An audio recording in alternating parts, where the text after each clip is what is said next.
யாருக்கு வாகனம் எதுங்க? ஏலி. முருகருக்கு வாகனம் மயில்.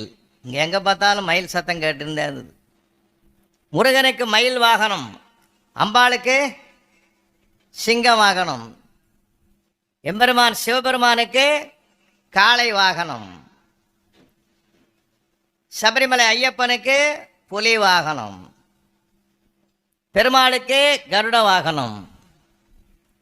எந்த கடவுளுக்கு பார்த்தீங்கன்னாலும் பறவைகளும் விலங்குகளும் வாகனங்களாக படைத்து பார்த்த பெருமை முன்னோர்களுக்கு.